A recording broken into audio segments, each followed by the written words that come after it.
बिस्मिल्लाहिर्रहमानिर्रहीम। अस्सलाम वालेकुम। 9th class, this is your mathematics teacher Rohan. हम चैप्टर नंबर 4 शुरू कर चुके हैं। इससे पहले आज हमारा लेक्चर नंबर 18 है इसी सिलसिले का, और इसमें हम एक्सरसाइज 4.3 का क्वेश्चन नंबर 3 और 4 सॉल्व करेंगे। इससे पहले लेक्चर नंबर 17 में मैं आपको क्वेश्चन नंबर 1 और 2 सॉल्व करा चुका हूं। तो आइए हम इसकी स्टेटमेंट की जानी बढ़ते हैं। आपको याद होगा 4.3 का स्टार्ट जब हमने लिया था तो हमने बात की थी सर्ड्स की। तो सर्ड की डेफिनेशन आपने क्या पढ़ी थी कि हमारे पास रेडिकल साइन के अंदर, यानी रेडिकल लगाने के बाद कोई भी नंबर इर्रेशनल नंबर बन जाता है। तो हमने क्या बोला था कि रेडिकल साइन के अंदर वाला जो नंबर है वो कौन सा नंबर होना चाहिए? रैशनल। यानी अगर ये 5, ये जो स्क्वायर रूट है ये 5 की बजाय पाई के ऊपर हो, पाई के ऊपर हो, तो ये सर्ड नहीं होगा। सर्ड होने के लिए जरूरी है कि जो अंदर वाले नंबर हैं जिन्हें हम रेडिकेंड बोलते हैं, radicand must be a rational number. तो हमने क्वेश्चन नंबर 1 और 2 के अंदर भी सर्ड की कुछ प्रॉपर्टीज को डिस्कस किया था। आज इसमें हम क्वेश्चन नंबर 3 और 4 के अंदर भी सर्ड की मजीद प्रॉपर्टीज पढ़ेंगे। तो आइए पहले क्वेश्चन नंबर 3 की हम स्टेटमेंट पढ़ते हैं। देखिए आप, सिंप्लीफाई यानी मुख्तसर कीजिए बाय कंबाइनिंग सिमिलर टर्म्स। तो आपको सिमिलर टर्म्स के बारे में पता है कि सिमिलर टर्म हम उन टर्म्स को बोलते हैं कि अगर वेरिएबल हो तो उनके वेरिएबल सेम होने चाहिए, अगर सर्ड्स हैं तो उनके रेडिकेंड सेम होने चाहिए। मिसाल के तौर पर मैं आपको बताऊं कि अगर हम यहां पे लिखें 2x + 3y, तो ये दोनों अलग अलग टर्म्स हैं। 2x और 3y ये सिमिलर टर्म्स नहीं हैं। हाँ, अगर यहां पर मैं एक और टर्म लिख दूं, मिसाल के तौर पर मैं लिखता हूं यहां पे 4x, तो अब ये जो दोनों है ना 2x और 4x, ये लाइक टर्म्स हैं या सिमिलर टर्म्स हैं। तो इसी तरह सर्ड्स के अंदर भी वो वाले सर्ड्स सेम होंगे जिनका रेडिकेंड सेम हो। तो आइए हम देखते हैं यहां पर सबसे छोटा रेडिकेंड कौन सा है हमारे पास 5। तो हमें देखना यह होगा कि क्या हम 20 और 45 को 5 में कन्वर्ट कर सकते हैं। तो इसका सबसे जो बेहतरीन तरीका है प्रैक्टिकल कन्वर्शन चेक करने का, वो है प्राइम फैक्टराइजेशन। लेकिन यहां पर वैसे आप थोड़ा सा और करें तो आपको वैसे ही महसूस हो रहा है 45 के लास्ट में 5 है, इसका मतलब ये है कि ये 5 पर डिवाइड हो जाएगा। और इसी तरह 20 जो है ये भी हमें पता लग रहा है 5 4 are 20, यानी यहां से हमें थोड़ा आइडिया हो गया कि हम इनको कन्वर्ट कर सकते हैं। कन्वर्ट करना किस तरह से है, तो आइए हम उसकी प्राइम फैक्टराइजेशन बनाएंगे। तो देखिए मैं 45 की यहां पर प्राइम फैक्टराइजेशन बनाता हूं। ये बनाना जरूरी नहीं है, आप डायरेक्ट भी कर सकते हैं। मैं यहां पर आपको रफ में बना के दे रहा हूं थोड़ी सी आसानी के लिए कि आप देख लें। तो सबसे पहले देखिए हम इसको किस पे डिवाइड करेंगे। लास्ट नंबर जो है ऑड है, इसका मतलब ये है कि ये 2 पर तो डिवाइड होना नहीं, हम इसको 3 से स्टार्ट करेंगे। तो 3 1 जा 3, 1 कैरी करेंगे, हमारे पास कितना हो जाएगा ये 15। अब एक दफा फिर हम इसे 3 पे डिवाइड करेंगे तो क्या आ जाएगा हमारे पास जी 3 5 जा 15, और लास्ट नंबर हमारे पास 5 हो गया। यानी 45 की प्राइम फैक्टराइजेशन क्या होगी 3 into 3 into 5। तो देखिए मैंने यही सॉल्यूशन के अंदर क्वेश्चन को रिपीट करते हुए 3 into 3 into 3, आप इसको मल्टीप्लाई करेंगे तो हमारे पास 45 कंप्लीट हो जाएगा। आगे चलते हैं, उसके बाद क्या है जी -3 एज इट इज। इसी तरह से मैंने 20 को किया, 20 के लिए क्या है जी 4 5 are 20, 4 को मैंने फर्दर प्राइम नंबर्स में कन्वर्ट कर दिया 2 क्रॉस 2 क्रॉस 5, और लास्ट में क्या था +4 into 5 स्क्वायर रूट, तो वो एज इट इज आ जाएगा। 5 जो है वो एक प्राइम फैक्टर नंबर है, प्राइम नंबर है, स्मॉलेस्ट नंबर है, इसकी फर्दर डिवीजन पॉसिबल नहीं है। तो ये हम इसको क्या करेंगे जी एज इट इज उतार लेंगे। अब देखिए आगे 3 into 3 क्या हो जाएगा ये जी 3 स्क्वायर, और स्क्वायर रूट भी मैंने अलग कर लिया। आप एक बार फिर इस बात को रिकॉल करें, मैंने आपको पहले भी बताया था कि सर्ड की जो बुनियादी प्रॉपर्टीज के अंदर मैंने एक बात आपको बताई थी कि अगर तो दो नंबर मल्टीप्लाई हो रहे हैं तो आप उनके स्क्वायर रूट को अलग अलग कर सकते हैं। स्क्वायर रूट है या कोई भी पावर है, मल्टीप्लिकेशन या डिवीजन की सूरत में कंबाइन पावर को, होल की पावर को अलग अलग किया जा सकता है और अलग अलग पावर्स को कंबाइन किया जा सकता है। लेकिन अगर इनके दरमियान में प्लस हो या माइनस का साइन हो तो आप उनको किसी सूरत अलग नहीं कर सकते। ये बात आपने ध्यान में रखनी है। तो यहाँ पर आप देखिए इस सवाल की जाने यहाँ चूंकि दरमियान में मल्टीप्लाई था, लिहाजा हम इनको अलग कर सकते हैं। अलग क्यों करेंगे?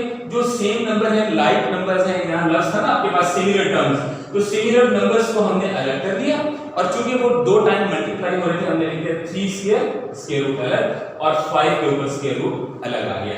Same as it is -3 2 square, इसको हमने अलग कर दिया और 5 के ऊपर स्क्वायर रूट अलग हो गया और लास्ट वाला तो आप जानते हैं वैसे ही ऑलरेडी सिंपल 3 नंबर हमारे पास मौजूद था। अब यहाँ पर क्या होगा जी? अब ये आपको पता है ये पावर्स कैंसिल हो जाती हैं, 2 यानी जो पावर 2 है ये स्क्वायर रूट से कैंसिल हो जाएगी। क्यों? स्क्वायर रूट के बारे में आपको बताया था कि इसकी पावर जो है, इसको अगर पावर में कन्वर्ट करेंगे तो ये होल की पावर 1/2 होती है।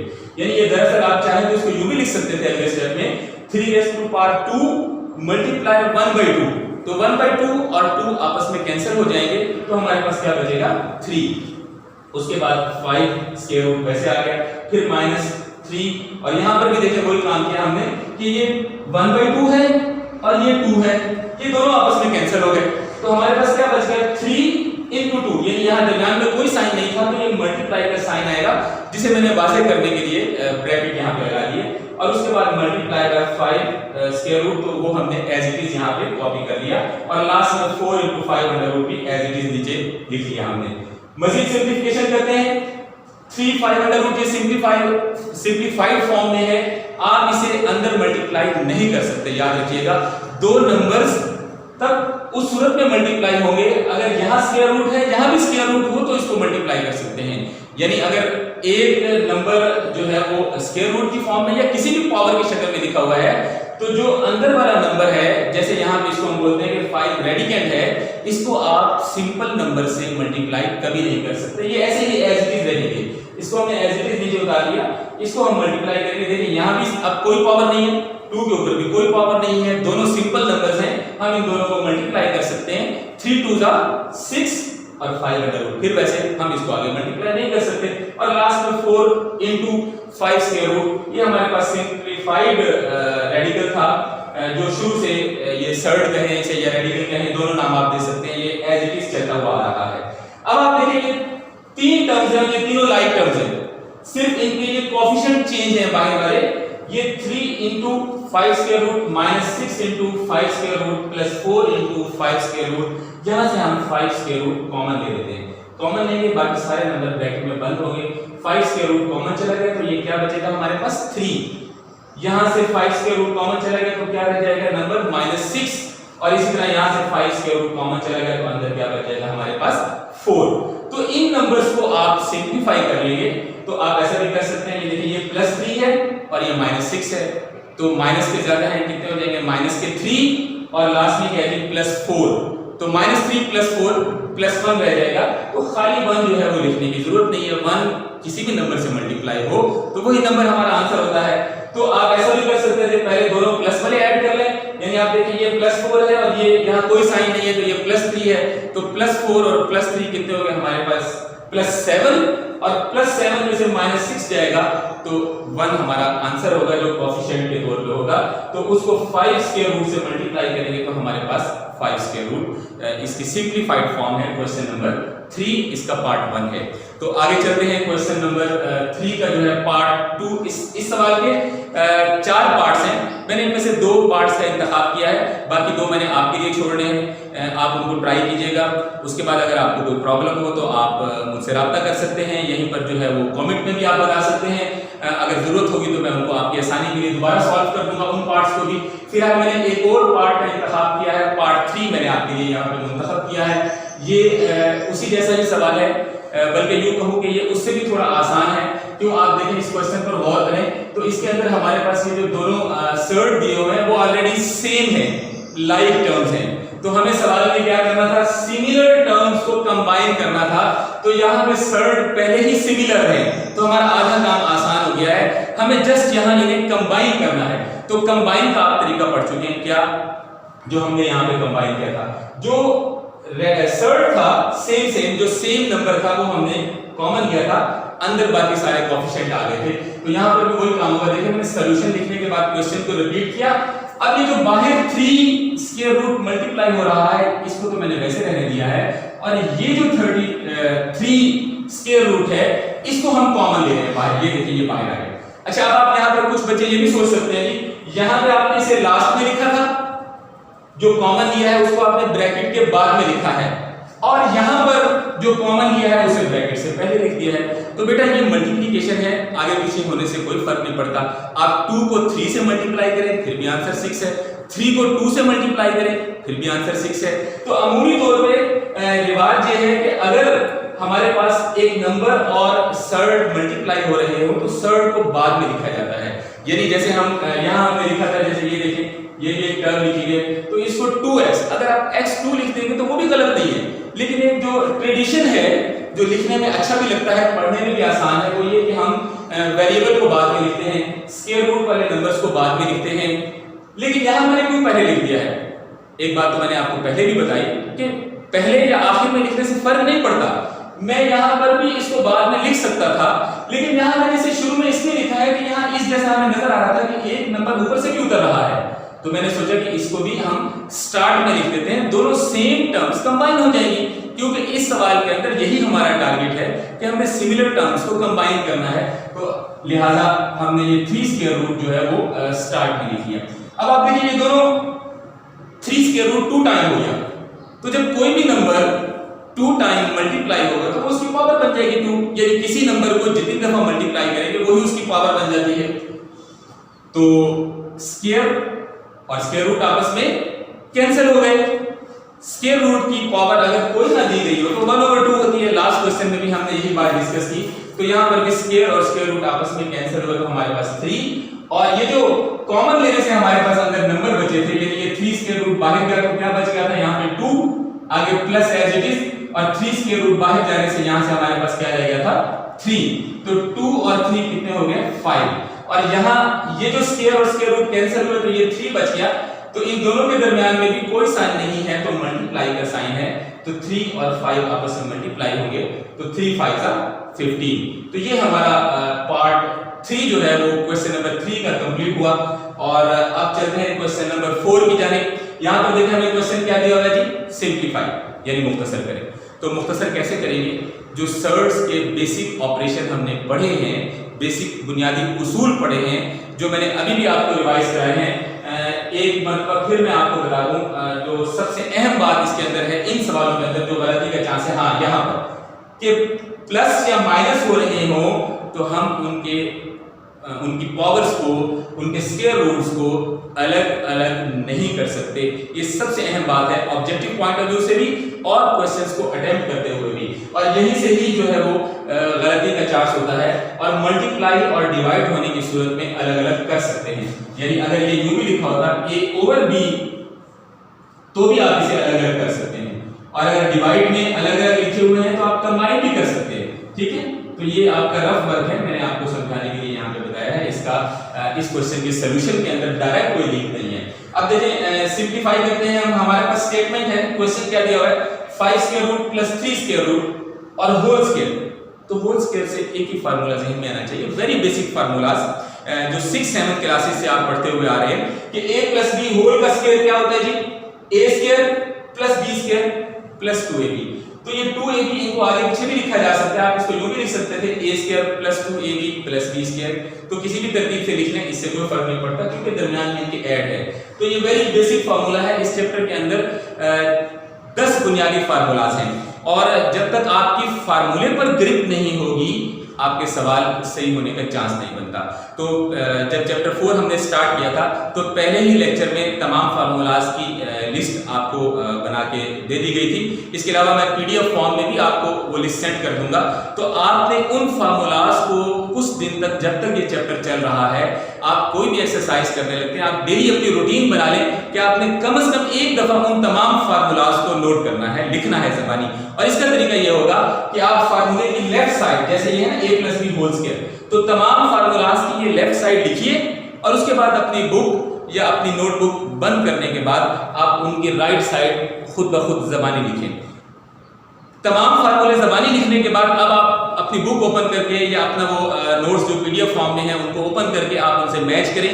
अगर कहीं कोई कमी पेशी या कोई फर्क है तो उसको दुरुस्त कर लें, क्योंकि फार्मूले में ज़रा सी भी गुंजाइश मुमकिन नहीं होती, और थोड़ी सी गलती होने से पूरा सवाल गलत हो जाता है। तो ये हमने प्लस का फार्मूला लगाया a + b होल स्क्वायर, ये क्वेश्चन के अंदर लिखना जरूरी नहीं है, और अगर लिख दें तो भी सही है, गलत नहीं होगा। मैंने याद दहानी के लिए यहाँ पे सबसे पहले लिख दिया फार्मूला। वी नो, हम ये जानते हैं कि a + b होल का स्क्वायर इक्वल होता है a² + b² + 2ab। अब आप कंपेयर करें, हमारे पास a क्या है, हमारे पास a होगा 5 स्क्वायर रूट, और हमारे पास b क्या है, b की वैल्यू है 3 स्क्वायर रूट। तो इसी उसूल से हम ओपन करेंगे तो राइट साइड पे सबसे पहले क्या लिखा जाता है, a स्क्वायर। तो a की वैल्यू हमारे पास क्या है 5 स्क्वायर, तो हमने क्या लिखना है जी 5 स्क्वायर रूट का स्क्वायर, ये a स्क्वायर हो गया। उसके बाद आगे चलिए जी क्या है प्लस b स्क्वायर, तो हमारा b ये है, ये हमारा b है। तो अब b का स्क्वायर लिखना है, तो ये देखिए 3 स्क्वायर रूट का स्क्वायर, ये हमारा b स्क्वायर हो गया। और लास्ट टर्म क्या है +2ab, तो अब देखिए हमारे पास +2 और a की वैल्यू क्या है जी, ये जो पहली टर्म है 5 स्क्वायर, यहां से भी देख सकते हैं ये a का स्क्वायर होता है, तो ये a into b, ये तो साथ b स्क्वायर होता है वो into b, वहां पर स्क्वायर नहीं लगा देंगे क्योंकि देखिए यहां फार्मूले में स्क्वायर नहीं है। पहली दो टर्म्स पर स्क्वायर है, हमने लगा दिया स्क्वायर, और अगली दो टर्म्स आपस में जस्ट मल्टीप्लाई हो रही है, वहां पर कोई पावर नहीं है, तो हमने यहां पर कोई पावर अप्लाई नहीं की। तो अब देखिए यहां पर भी देखिए स्क्वायर और स्क्वायर रूट कैंसिल हो गए, 5 बच गया, ये स्क्वायर और स्क्वायर रूट भी कैंसिल हो गए, 3 बच गया, और ये 2 और 5 और 3 को आपस में मल्टीप्लाई करते हैं। ये देखिए ये उसूल आपको बताया था कि अगर अब ये रिवर्स अप्लाई हो रहा है, अगर पावर्स या स्क्वायर रूट दो नंबर्स पर अलग-अलग मौजूद है, मल्टीप्लाई की सूरत में उन्हें कंबाइन किया जा सकता है।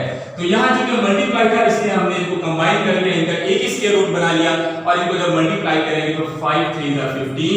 अब इन सबको ऐड करेंगे, देखिए ये बहुत इंपॉर्टेंट पॉइंट है, यहां पर बहुत ज्यादा बच्चों से गलती हो जाती है। ऐड करते हुए क्या करते हैं 5 + 3 8 और 8 + 2 10, तो ये बेटा गलत होगा। अब क्यों गलत होगा, अब आप देखें कि ये 5 अकेला नंबर है, ये भी एक कांस्टेंट है, ये भी कांस्टेंट है, ये भी कांस्टेंट है, मगर इस कांस्टेंट के साथ यहां पर एक सर्ड मौजूद है, तो ये लाइक टर्म्स नहीं है। हमेशा ऐड आपस में लाइक टर्म्स होती है। जैसे मैंने आपको बताया था हम 2x को 3y में ऐड नहीं कर सकते, हाँ 2x को 4x में ऐड कर सकते हैं।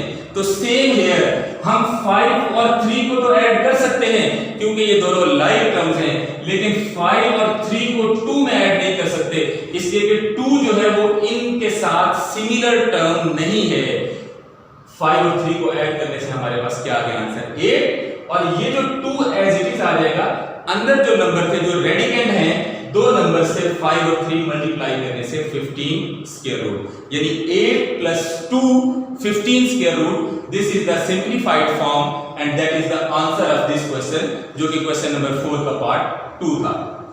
पार्ट 1 और 3 यहां पर भी आपने इसी तरीके से खुद ट्राई करने हैं, और फिर वही बात जो हमेशा आपको कहता हूं कि इन क्वेश्चंस को करने के लिए बेटा आपको अगर कोई प्रॉब्लम होगी तो आप मुझे कमेंट में बता देंगे, मैं आपकी आसानी के लिए उनको भी सॉल्व कर दूंगा। सवालों को छोड़ इसलिए दिया जाता है कि बेटा मैथ जब तक आप अपने हाथ से हल नहीं करेंगे आपको मैथ नहीं आएगा।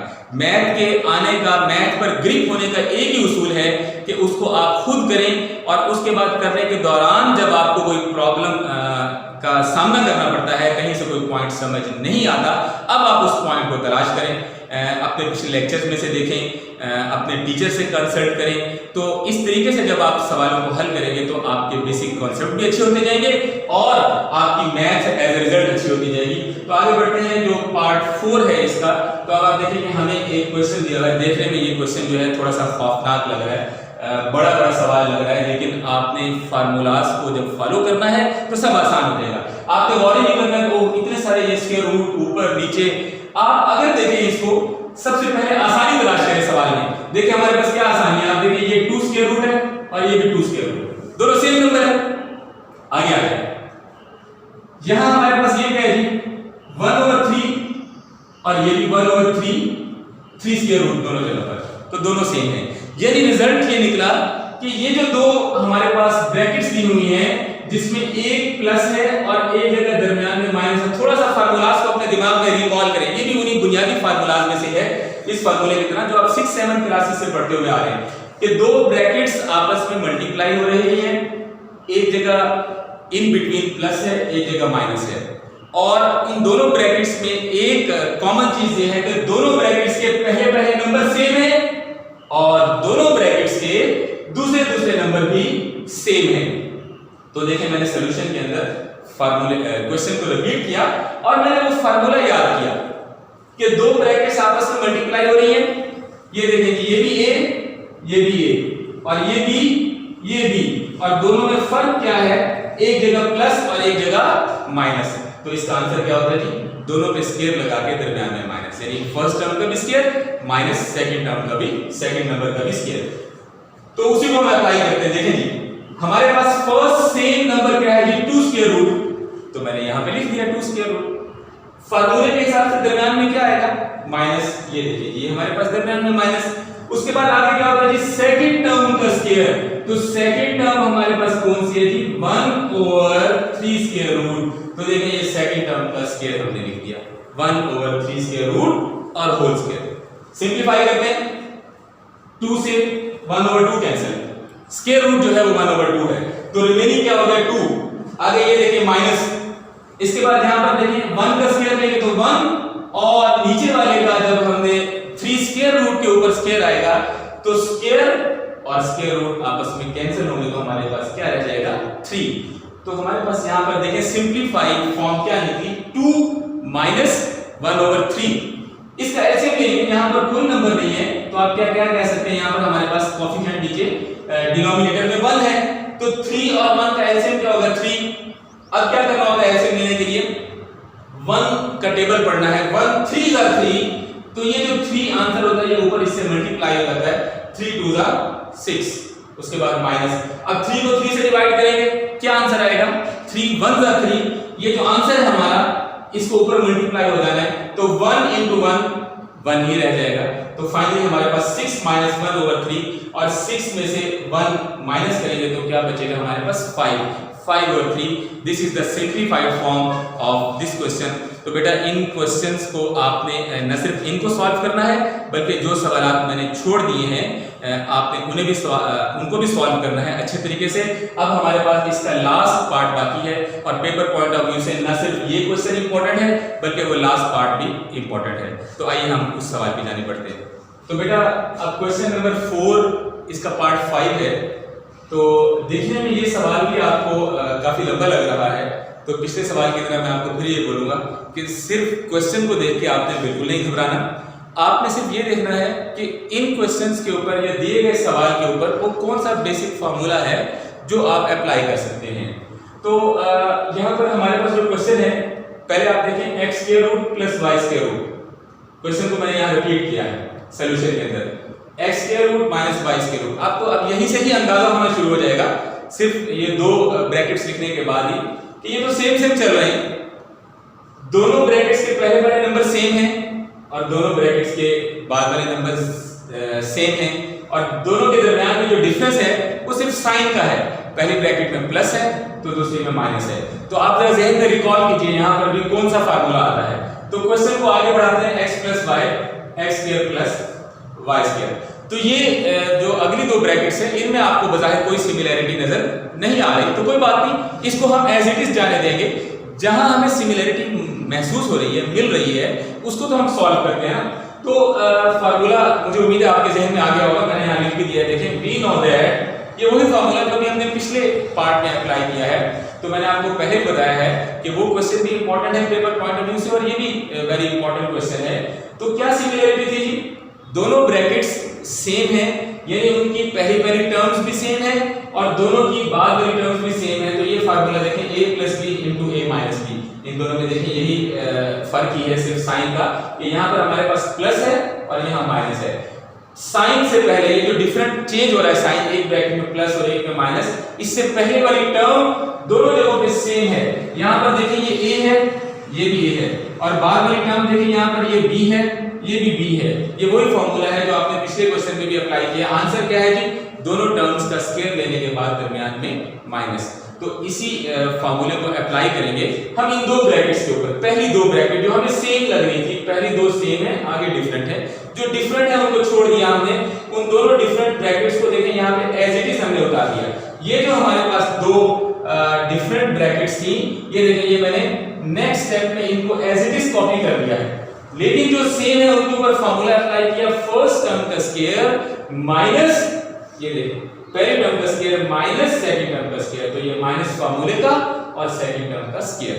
अब सिंपलीफिकेशन होगी, पावर्स के अंदर कटिंग होगी, तो आप जानते हैं 2 और स्क्वायर रूट की पावर दरअसल क्या होती है, स्क्वायर रूट को अगर पावर शेप में लिखें तो 1/2 आप डायरेक्ट भी काट सकते हैं, जैसे कि मैंने यहां पर किया ये 2 और 1/2, यदि आप इसको डायरेक्ट जहन में बिठा लें कि 2 स्क्वायर पावर यानी 2 पावर और स्क्वायर रूट आपस में कैंसिल हो जाते हैं, तो ये दोनों कैंसिल हुए, तो हमारे पास क्या रहेगा यहाँ पर x, आगे ये क्या है माइनस, और यहाँ पर भी देखिए कि ये 2 और ये स्क्वायर रूट आपस में कैंसिल हुए, तो क्या रह गया हमारे पास माइनस के बाद ये खाली y बच गया। तो फाइनली ये पहली ब्रैकेट में हमारे पास टर्म है x - b y, और ये जो ऊपर से एज इट इज था वो भी हमने दोबारा यहाँ पर एक दफा फिर उसको एज इट इज कॉपी कर लिया। अब आप आगे फिर गौर करें, इन दोनों ब्रैकेट्स को देखें, फार्मूले से मैच करें, same bracket x x y y, दोनों ब्रैकेट्स के दरमियान एक ही डिफरेंस है, और वो डिफरेंस है इस साइन का, यहां पर माइनस है और यहां पर प्लस है। तो एक दफा फिर फार्मूला अप्लाई होगा, क्या फार्मूला था, a² - b², तो a की जगह पे हमारे पास x है और b की जगह पे हमारे पास y है, तो x² - y², और ये जो लास्ट एक ब्रैकेट थी प्लस वाली, अब ये यहां पर एज इट इज कॉपी हो गई, इस ब्रैकेट को तो हमने एज इट इज नीचे लिख लिया, लेकिन इन दो ब्रैकेट्स पर जब फार्मूला अप्लाई किया तो वो भी एक ब्रैकेट में कन्वर्ट हो गए। अब आप इन दोनों को देखें तो आपको ये दोनों ब्रैकेट्स भी सेम नजर आ रही हैं, तो देखें दोनों तरफ पहली टर्म सेम है x² और दोनों तरफ लास्ट टर्म भी सेम है y², सिर्फ एक ही डिफरेंस है प्लस और माइनस का। अच्छा, एक बात यहाँ पर ये भी ध्यान में रखनी है कि मैंने यहाँ पर ब्रैकेट्स जब दोनों को मल्टीप्लाई किया है, फार्मूला लिखा है, तो पहली ब्रैकेट में प्लस लिखा है, दूसरी ब्रैकेट में माइनस लिखा है, तो यहाँ पर आपने ध्यान में रखना है, इससे कोई फर्क नहीं पड़ता। ये ऐसे भी हो सकता है a - b * a + b, यानी इस फार्मूले को आप इस तरह से भी लिख सकते हैं, अगर आपने लिखा हुआ है a + b * a - b, ये भी दुरुस्त है, और अगर आपने लिखा हुआ है a - b * a + b, तो ये भी दुरुस्त होगा। दोनों का एक ही आंसर है और वो है a² - b², दोनों ब्रैकेट्स का एक ही आंसर है a² - b², प्लस माइनस के फर्क की वजह से आगे पीछे होने से कोई फर्क नहीं पड़ता। तो जो कि बेसिक फार्मूले में मैंने यहाँ पहले ब्रैकेट में प्लस लिखा था, लेकिन यहाँ पर आप देखिए जब हम फार्मूला अप्लाई करने लगे पहले ब्रैकेट में माइनस आ गया, दूसरे में प्लस आ गया है, तो हमने ये बात जान ली कि इससे कोई फर्क नहीं पड़ता। जरूरी क्या चीज है कि पहली टर्म भी सेम होनी चाहिए, दूसरी टर्म भी सेम होनी चाहिए। तो पहली टर्म सेम है, वो क्या थी, x², तो अब हम फार्मूला लिखेंगे, तो हमने क्या लिखना होता है, a का स्क्वायर, तो a हमारे पास क्या है, x², लेकिन a के अंदर एक पावर मौजूद है, ये मैंने a लिखा है, देखिए x², ये जो स्क्वायर है ब्रैकेट के अंदर वाला, ये फार्मूले वाला 2 नहीं है, ये अभी हमने a लिखा है, a के ऊपर 2 लगा हुआ है, ये वो पावर आ गई, और अब ये जो फार्मूले वाला स्क्वायर है, ये मैंने ब्रैकेट लगा के यहाँ पे, चूंकि पहले a के ऊपर भी एक पावर है और होल के ऊपर भी पावर आ गई, तो इसके मैंने ब्रैकेट लगा दी। उसके बाद क्या लिखा है हमने माइनस b², तो b की वैल्यू क्या है, y2, तो ये देखिए ये मैंने y2 लिखा, और ये जो b के ऊपर स्क्वायर होता है फार्मूले वाला, ये वो स्क्वायर यहाँ पे आ गया, तो दोनों जगहों पर डबल पावर आ गई। तो पावर की पावर मौजूद हो तो उसका उसूल ये होता है कि वो दोनों पावर आपस में मल्टीप्लाई हो जाते हैं, तो 2 * 2 = 4, इसी तरह यहाँ भी 2 * 2 = 4, तो x4 - 4 ये इस क्वेश्चन का आंसर है। मैं एक दफा फिर आपको बता दूं कि पेपर पॉइंट ऑफ व्यू से ये बहुत इंपॉर्टेंट क्वेश्चन है, और आपने इसको न सिर्फ अपने नीट रजिस्टर पर नोट करना है, बल्कि अपनी रफ कॉपी पर इसको 3-4 दफा अपने हाथ से निकाल लेना है। एक दफा फिर मैं आपको वही बात दोहराऊंगा जो मैं हमेशा आपसे कहा करता हूँ बेटा, कि मैथ्स प्रैक्टिस करने से आएगी। आप जितना ज़्यादा सवालों को लिखेंगे, ऐसा नहीं कि आपने एक दफ़ा एक सवाल कर लिया, उस वक्त दुरुस्त हो गया तो आप कहें जी ये हमें आ गया है, नहीं, बल्कि कई रोज़ तक आप अपना एक स्केड्यूल ड्रा करके बार बार उन सवालों को करें। तो आज के इस लेक्चर में भी मैंने जो पार्ट्स छोड़ दिए हैं, ये आपके लिए टास्क है, आपने इसे इन क्वेश्चंस को सॉल्व करना है। करने में आपको कोई प्रॉब्लम हो तो आप कमेंट में मुझे बता देंगे, या व्हाट्सएप पर रब्ता कर लेंगे, तो मैं आपका वो प्रॉब्लम सॉल्व कर दूंगा, उस क्वेश्चन को आपके लिए सॉल्व कर दूंगा। अपना बहुत ख्याल रखिएगा, अल्लाह ताला आपको खुशियाँ दे, आसानियाँ दे, और ये आसानियाँ आगे तकसीम करने की तौफीक अता करे। अल्लाह हाफिज़।